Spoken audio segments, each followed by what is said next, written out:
본격 밀리터리 팟캐스트 밀떡을 시작하도록 하겠습니다. 안녕하세요. 저는 정명섭 작가입니다. 안녕하세요. 국방정론 박찬준입니다. 안녕하세요. 태상호입니다. 네, 최근에 흥미로운 뉴스를 하나 봤습니다. 방위사업청에서 한국형 스타워즈 프로젝트의 첫 번째 실험이 성공했다. 라는 스타워즈. 이런 예, 그렇죠. 거창하네요. 네, 간단히 말씀드리면 레이저 대공무기 체계. 그래서 북한군이 주로 사용할 로켓이라든지 아니면 드론을 요격하는 체계를 성공적으로 실험하고 있다. 라는 그런 뉴스들이 좀 나오고 있어서 최근에 그런 영상들이 좀 나오고 있죠. 드론이나 멀티콥터 같은 거 띄워놓고 레이저를 쏴서 빵 터뜨리고, 저희 작년에 DX 갔을 때도 역시 조그만 모형이지만 레이저 대공무기 체계를 저희 본 적이 있어서 이게 실전 배치되나? 막 이렇게 얘기를 나눴던 기억이 좀 있거든요. 제가 기억에 이런 스타워즈나 이런 거는 1980년대 미국이 했던 그런 얘기고, 그렇죠. 레이건 정부 시절. 그렇죠. 뭐 정식 명칭이 따로 있었지만 그걸로 아무도 안 부르고 그냥 스타워즈라고만 이제 불렀던 기억이 있었거든요. 그리고 또 기사에서는 세계 최초라고 돼 있는데 레이저 무기 체계는 우리가 최초는 아니잖아요. 그래서 이게 어느 정도로 맞고 뭐 어디가 틀리고 뭐 이런 게 좀 궁금합니다. 그러니까 이제 정 작가님이 보시더라도 네, 세계 최초 아닌데 갸우뚱했잖아요. 네 맞습니다. 네. 일단 우리나라는 세계 최초, 세계 몇 번째, 세계 뭐 이런 최대. 네. 거 되게 중요하게 생각하고 그런 거를 이제 언론에서 막 네. 부풀리는데 그거 사실 허와실이 좀 있습니다. 그래서 이번 시간에 그런 것도 말씀드릴 겸 해서 제가 이번에 발제를 했는데, 레이저 대공무기 체계는 블록 1, 블록 2, 미래에 봤을 때는 블록 3까지 계획 단계에 있고요. 블록 1과 블록 2는 여러분들 아덱스에서도 보시고 네. 전시회에서도 오픈되고 있어요. 맞습니다. 네. 그렇다는 얘기는 그 기반 기술은 당연히 갖고 있고 그렇게 해서 실전 배치가 될 거다라고 하는데, 여기에서 현 정부가 드라이브를 좀 건 건 사실입니다. 왜냐하면 작년인가요? 작년에 북한 무인기, 네. 소형 무인기가 5대가 침투해서 그중 한 대가 했죠. 대통령 집무실까지 왔었잖아요. 네, 네. 그런 사건이 있으면서 굉장히 무인기에 대한 대처 방향에 대해서 여러 가지로 이야기들이 많았죠. 그거에 대한 일환으로 제가 밀떡에서도 이야기했던 몇 가지 방안을 가지고 개발 중이다. 근데 이게 굉장히 드라이브가 걸 것 같다. 근데 그 중에 한 가지가 바로 이 레이저 대공무기 체계인데, 이 레이저 대공무기 체계가 세계 최초로 실전 배치됐다는 것은 아주 일말의 한 사실관계 때문에 그런 얘기가 나온 거예요. 이 레이저 대공무기 체계는 그 레이저에 대한 출력이 있습니다. 그렇죠. 이 레이저 출력이 20kW를 기준으로 봤을 때는 대한민국이 최초로 실전 배치하는 건 맞습니다. 근데 거기에 대한 함정이 있는 거죠. 네네. 그래서 전 세계의 어떤 이제 레이저 무기 체계의 기술 개발 수준들이랄까 현 상황을 좀 아실 필요가 있는데, 사실 출력 20kW로는 저공해, 그것도 단거리의 소형 무인기가 네. 그 무인기를 추적하고 탐지한다는 가정하에 그걸 격추시킬 수 있는 수준 정도여요. 그래서 그것이 필요로 하는 국가들이 대부분은 아니기 때문에 개발을 중점적으로 하고 있는, 앞서 선두로 나가고 있는 국가들, 이스라엘이나 미국, 영국 같은 국가들은 사실 20kW 수준의 무기 체계로는 자국에서 실전 배치하는 게 좀 그래요. 그래서 성이 안 차는구나. 네. 네. 미국에서 레이시온 같은 경우는 우리나라에 제시를 했었죠. 15kW 정도 수준의 레이저 대공무기 체계를 우리한테 제안을 했었어요. 우리는 사실 콧방귀도 안 꼈죠. 왜냐하면 우리는 20kW짜리를 개발하고 있었으니까. 네. 그런 사례로 봤을 때는 최초다. 그리고 또 20kW 수준을 사실을 실전 배치를 한 거로 봐도 아이언빔, 그러니까 이스라엘의 네. 아이언빔도 20kW짜리로 알려져 있었어요. 그랬기 때문에 실질적인 실전 배치다 하면 사실은 최초도 아니죠. 그렇게 따지면. 근데 아이언빔이 그게 실전 배치냐 아니냐에 대한 어떤 갑론을박이 좀 그렇죠. 있어서 그렇죠. 그러니까 이게 최초냐 아니다 뭐 이런 게 중요한 게 아니라, 어떠한 용도의 우리가 20kW짜리의 레이저 대공무기 체계를 빠르면 올해 말부터 육군 방공 부대에 실전 배치가 된다. 이건 팩트입니다. 그래서 이거에 대한 기사고, 중요한 거는 레이저 대공무기 체계의 장점과 단점, 네. 한계, 이런 것들을 우리가 좀 알면서 다른 국가들은 어떤 상황에서 지금 이 레이저 대공무기 체계를 지향하고 있나, 네. 이런 것들이 중요한 것 같아요. 그럼 20kW 정도면은 표적은 어느 정도 것까지 커버가 되나요? 아까 상당히 얘기했던... 소형입니다. 고도 한 5km는 또 물론 5km까지 갈 수도 없어요. 그러니까 고도 한 2km나 2km 이하 네. 수준에서 또 사거리도 한 3km까지 정도 수준을 커버하는 건데 북한이 날린 그런 소형 무인기들 수준은 네. 다 커버가 되죠. 그 범위 안에서는. 다만 이 레이저 대공무기 블록 1이 고정형이에요. 그렇기 때문에 한시적인 수준의 어떤 지역의 요 정도 수준을 방공 책임을 지을 때 하는 거고, 사실은 기존의 대공포들과 함께 네. 같이 운영돼야겠죠. 그죠. 아직 뭐 실전 배치는 됐다고는 하지만 완벽하게 뭐 실전 배치 그 예정인 거죠. 네. 된 게 아니라. 예. 네. 실전 배치 예정이긴 한데 어떻게 될지 모르니까 그렇죠, 무기는 그렇죠. 항상 고장나게 마련이니까 두 개 그렇죠. 체계를 당분간 같이 이제 고장 난다는 의미가 아니라 분명한 한계가 있어요. 20kW 수준으로 우리가 이제 그 요격을 할 때는 상당한 제약이 있어요. 그렇기 때문에 복합적으로 운영돼야 된다. 여러 무기 체계. 네. 네. 자, 이거 어디서 제작하는지랑 그다음에 여기 이 업체가 기사에 나온 정도의 기술력을 가지고 있는지 뭐 요것도 좀 궁금하거든요. 예, 뭐 제작 자체는 언제나 우리나라에서 개발되고 만들어지는 무기 체계는 개발 자체는 국방과학연구소 ADD 네. 가 주도하고, 그리고 파트너사가 하나 붙습니다. 그 레이저 무기 체계의 파트너사는 하나 에어로스페이스. 하나 에어로스페이스. 그런데 그 회사만 제작하고 있지는 않고요. 여러 회사에서 서로 뭐 제작을 하고 있습니다. 근데 지금 이 무기 체계는 하나 에어로스페이스가 하고 있는데, 조금 레이저 무기 체계에 대해서 더 설명을 드리자면, 레이저 무기 체계는 특성상 그리고 특징적으로 한계가 있는 무기 체계예요. 우리가 뭐 만화 영화 혹은 뭐 그죠. SF를 보면 네. 그냥 무적이잖아요. 슝슝 나가고. 나가면 건드리면 다 터지고. 네. 그런데 문제가 이제 안개가 낀다든지. 네. 네, 그럼 레이저가 사실은 그거를 다 투과해서 표적을 맞출 수가 없어요. 안개가 끼거나 날씨가 안 좋으면 흐린 날, 안개 낀 날, 비 오는 날 기후 영향을 상당히 많이 받아요. 특히 출력이 약하면 약할수록. 예. 그리고 또 하나는 날아가는 표적이잖아요. 그쵸. 굉장히 빠른 속도로. 그러면 레이저 출력이 약하면은 한 지점을 계속 조져야 됩니다. 조져. 네, 전문 용어 나왔어요. 네. 네. 딱 구멍을 내려면. 네. 그러니까 여러분들이 그 어리셨을 때 혹은 돋보기로 어떤 한 지점을 계속하면 맞아. 불이 나는 거 있죠. 네네. 그거를 거꾸로 하고 있다고 생각하시면 돼요. 그러니까 출력이 약하면 그냥 그렇죠. 딱 한 번 1, 2초가 아니라 수초간 이제 다 해야 되는구나. 맞습니다. 네. 출력이 세면은 한 방에 끝나는 걸, 한 방에. 출력이 약하면 계속 그 부분을 조지고 있어야 되는 거예요. 근데 뭐 드론이나 미사일이나 로켓이나 계속 날아가고 있을 거 아니에요. 그렇죠. 그러니까 이렇게 빠르게 날아가는 걸 그 지점을 계속 조진다.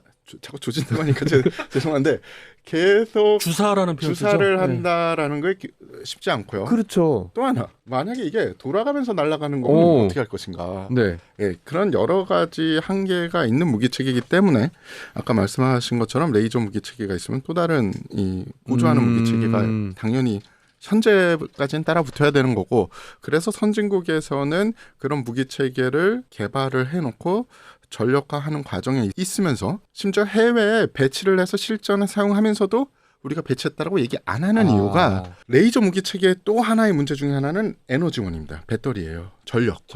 예, 무기 체계 강하게 할 수 있죠. 레이저 세게 만들 수 있습니다. 그런데 그러면은 이 전력원이 커져요. 그때 우리 모형 봤을 때도 레이저 장치 옆에 그 대형 출력 장치가 있는 걸 봤거든요. 그렇죠. 그러니까 지금 기술로 제다이가 그 빔 세이버를 가지고 다니려면 백팩이 굉장히 커야 되는 그런 거라고 보시면 돼요. 들고 다녀야 돼요. 네. 그렇죠. 뒤에서 한 2명이 끌고 다니든지. 그래서 그런 뭐 문제가 있다라고 보시면 되고, 만약에 군에서 이야기한 대로 20kW급의 무기 체계가 이제 휴전선 일대에 전개가 된다. 그럼 내년부터는 여러분들이 싫어하시는 그 눈에 성가신 그 똥풍선, 네. 예, 오물풍선들은 보이는 족족 떨어뜨릴 수는 있습니다. 북한 상공에서 터뜨릴 수도 있는 거잖아요. 그렇죠. 휴전선 그 안에서 대부분 떨어뜨릴 수는 있어요. 탐지만 된다면. 네. 근데 이제 그게 사실은 정확하게 얘기하면 지금 이제 20kW 네. 수준의 지금 대공 무기 체계 블록 1에서는 그 정도까지도 사실은 어디에 배치하고 있느냐의 상황이잖아요. 그러니까 네. 실질적으로 고정형으로 거기 수준에서, 그러니까 북한 영토 수준에서 떨어뜨리려면은 굉장히 전진 배치돼야 되고, 그건 블록 1으로는 불가하고, 지금 곧 나올 이제 블록 2에서는 가능할 수도 있는 게, 블록 2는 이제 이동형입니다. 네. 사실 전 세계에서 이 부분까지는 실전 배치를 하려고 많이 노력하고 있는데, 뭐냐면 장갑 차량이나 네. 또는 큰 기반의 대형 군용 트럭에 네. 탑재를 합니다. 말씀하신 대로 그런 전력원이 중요하거든요. 그래서 전력원을 무게가 크고 아직은 대형이기 때문에 이 정도 30kW 수준 정도는 장갑 차량으로 기동이 가능해요. 그렇기 때문에 30kW 정도면 가능하지 않느냐라는 이야기인데 그것도 역시 사거리 부분은 3km 이상 어려워요. 왜냐하면 30kW 수준으로 가려면 아까 말씀 주셨던 주사라고 하잖아요. 네. 그 주사도 주사 시간을 굉장히 단축해야 됩니다. 그렇죠. 사실 이 부분은 좀 조심스러워서 제가 말씀을 안 드리려고 하는데 막 벌써 언론에 나와서 하는 얘기인데 지금 10초나 20초까지 걸려요. 대공 무기체계 블록 1이. 네. 여기서 다운을 시키고 짧게 더 시간을 줄였는지는 아직 공표 안 해서 모르는데 웬만한 수준의 목표는 5초를 목표로 하고 있어요. 왜? 5초 정도는 돼야 군집 드론 수준의 드론들이 많이 왔을 때 그래도 어느 정도 대응을 해요. 물론 절대적으로 다 대응할 수는 없어요. 그런 상황에서 10초, 20초 정도 걸린다는 얘기는 그냥 목표물 하나를 갖다가 조준해서 떨굴 수준은 될지언정 여러 대의 복수의 무인기는 어렵다는 거예요. 그래서 30kW 수준의 대공 무기체계 블록 2가 중요한 거고 더 나아가서 궁극의 목표는 대공 무기체계 블록 3예요. 우리가 자칭 얘기하고 있는 그것은 이제 출력이 100kW 수준인데 사실은 미국이나 이스라엘은 그런 정도 수준을 목표로 해서 실전 배치를 위해서 계속 개발하고 있는 중이에요. 물론 이제 앞서 태 기자님 말씀하신 대로 실전 배치가 실제는 됐는데 얘기 안 한다는 거는 사실 시험하기 위해서 어떤 실전 부대에다가 배치하고 있는 정도 수준을 이야기하는 거죠. 근데 우리가 엄밀한 의미에서의 실전 배치는 편제화된 제식 화기가 돼야 되는 거잖아요. 그래서 그 정도는 아직 어떤 국가도 이걸 하고 있지 않다는 거고 이게 한계가 명확한 걸 하나 단적인 예를 드리면 제가 이제 애리조나 방문을 하면서 여러 가지 알막도 가보고 했다고 그랬잖아요. 또 하나 가봤던 게 저는 진짜 평생 잊지 못할 게 에드워드 공군기지예요. 에드워드 공군기지의 드라이든 연구소를 방문하고 나서 정말 기회가 좋아서 그 주변에 있는 모든 기체들을 한번 그 트럭으로 이게 방문 트럭처럼 이제 군용 트럭이 있었어요. 모든 걸 다 이제 그 보안을 갖다 서약하고 갔죠. 물론 사진 못 찍고. 근데 거기에 YAL-1이라고 연식이 좀 되신 우리 청취자분들은 알고 계실 거예요. 태 기자님도 알고 계실 거고. YAL-1이라고 하는 B747 보잉 알죠? B747 제가 알기로는 400F형을 기본으로 해서 거기에 그 기수 부분에 그 레이저를 엄청난 그 레이저 그 터렛을 장착을 했어요. 그 출력이 그 당시로 자료에는 뭐 380kW네, 그러니까 거의 400kW라고 보면 돼요. 그 정도 수준이 돼야 공중에서 우리가 얘기하는 스타워즈처럼 적기에 주사를 해서 적기를 이제 격추시킬 수 있는 수준이 되는 거죠. 다만 그 사정거리라는 것이 상당히 짧아요. 그렇죠. 결국 그래서 무기도 이제 실전 배치가 안 되는 걸로 알고 있었거든요. 그렇게 크고 그래도 둔중하고 그러니까 오히려 그 정도 수준까지 접근하려면 기체로는 안 된다. 원 플랫폼이 이제 남하지는 못하죠. 적의 대공 방어망에. 그래서 드롭이 된 거거든요. 그만큼 어렵다는 거죠. 그럼 여기서 이런 한계가 명확한 것들을 말씀 주셨잖아요. 그러나 동시에 이걸 정말 포기 못한, 각국에서 포기 못하는 이유도 하나 명백한 이유가 있어요. 그렇겠죠. 왜냐하면 뭐 이게 문제가 있고 뭐 값도 비싸고 뭐 실전 배치했더니 아무 쓸모도 없지만 그래도 계속하는 건 이유가 있을 거 아니에요. 그렇죠. 투발할 때의 발사 단가는 엄청나게 쌉니다. 그래서 이제 언론에 요번에 이제 보도가 되잖아요. 대공무기체계 블록 1은 한 발당 2,000원이다. 2,000원 얘기하잖아요. 이스라엘의 아이언돔이 $1라는 얘기가 있잖아요. 그러면 가삼 로켓이라고 우리 알잖아요. 알죠. 그 가삼 로켓의 단가가 설마 $1보다 너무 훨씬 덜 거 아니에요. 그래도 그러니까 가성비가 된다는 얘기잖아요. 그게 커다란 장점 중에 하나죠. 그러니까 레이저 무기 체계에 포기할 수 없는 이제 장점은 가성비다. 그러니까 그런 문제들이니까 사람들이 이제 어떻게 얘기를 하든 간에 레이저 무기 체계를 계속 발전시켜야 될 이유와 당위성이 존재한다라고 보면은 뭐 될 것 같습니다. 저도 이제 그 뉴스들을 보면서 약간 뭐지? 이거 너무 약한 거 아니야? 라는 얘기들. 그러니까 농담 삼아서 막 그런 얘기들을 많이 했는데 결국은 이제 우리가 앞으로 계속 개발해야 될 무기 체계인 거는 뭐 확실하다라는 있다라고 얘기를 좀 드리고 뭐 여러모로 좀 미약한 무기 체계라고 얘기가 좀 나오고 있긴 하지만 어쨌든 레이저 무기 체계는 미래의 중요한 무기 체계인 건 뭐 확실한 거고요. 이게 이런 20kW짜리이긴 하지만 무기 체계가 갖는 어떤 의미, 그다음에 이게 앞으로 어떻게 발전해야 되는지 뭐 이런 거에 대한 좀 궁금증이 있거든요. 네. 네, 대단히 중요한 질문이에요. 우리가 꼭 알아야 될 것들이죠.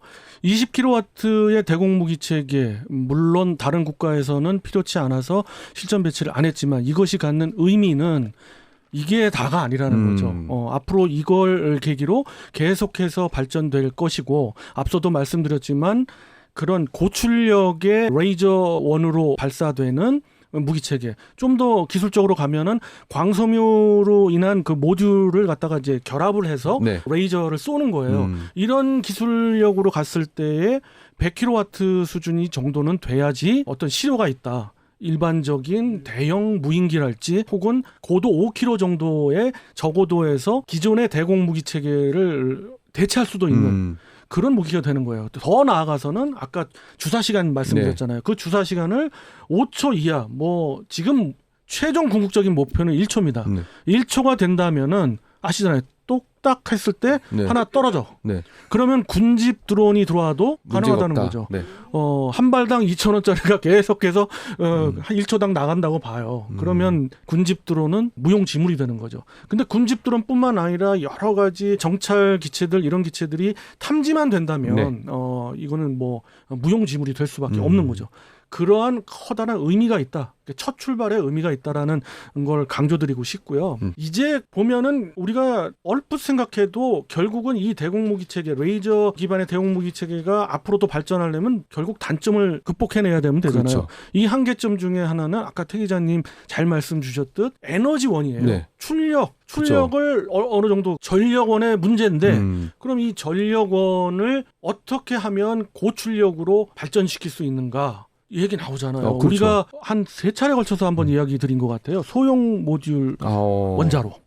SMR이라고 하는. 그것이 우리가 거의 기반 기술이 있고 개발 완료 전 단계까지 왔잖아요. 그러면 이 소형 모듈 원전에 제가 설명을 했을 때 컨테이너 박스 얘기했죠. 트럭 한 대에 들어갈 정도. 근데 지금 언론에서 나오는 게 대공 무기 체계 지금 블록 1만 봐도 어떤 컨테이너 박스 비슷한 박스에서 발사를 하잖아요. 플랫폼이 그렇게 생겼잖아요. 그런 식의 형태가 될 것이고 거기에 대한 고출력 에너지원은 지금에 비할 바가 아닌 거죠. 어마어마한 거고, 그리고 우리가 계속해서 그 배터리에 대한 기술이 발전되고 있잖아요. 고효율의 배터리가 거기에 이제 접합이 되고, 거기에 제가 보기에는 좀 더 나아가서 이 플랫폼도 어떤 기동을 해야 되는데 거기에 쓰는 에너지원도 만약에 지상 기반이라면 그게 수소 연료 전지 수준의 차량이 간다 그러면 어마어마하겠죠. 그게 결합이 된다면. 그러니까 그런 것들이 개발되면 현재 레이저 무기체가 가지고 있던 약점들이 모두 커버가 될 수 있다. 커버가 됨과 동시에 우리가 궁극적으로 추구하는, 제가 볼 때는 지상 기반으로 봤을 때 300kW나 400kW 수준의 무기체계가 될 것이고, 그것은 고도 5km 이상을 커버한다. 나아가서는 20km까지도 커버한다 할 때는 저고도 방공망은 레이저 무기체계로 다 일시에 이제 바뀌게 되고, 그렇게 되면 유지보수 가성비랄지 뭐 이런 부분에 있어서는 뭐 하늘과 땅 차이가 되는 거죠. 지금 박 의원님 얘기를 들어보면 이 정도 출력과 속도를 가진 무기 체계라면은 굳이 드론만 쏠 게 아니라 이동까지 가능하다면 지상 무기 체계로도 사용할 수 있으니까 저게 전차나 이런 장갑 차량도 공격할 수 있겠네요. 뭐 실제로 그런 연구가 끊임없이 진행 중에 있습니다. 그리고 제가 극초음속 미사일 이야기 들었잖아요. 네. 그 극초음속 미사일에 창이 있으면 방패가 있다고 그랬잖아요. 그때 궁극적인 무기체가 될 수 있는 건 얼핏 말씀드렸잖아요. 레이저 대공 무기체가 될 수도 있다.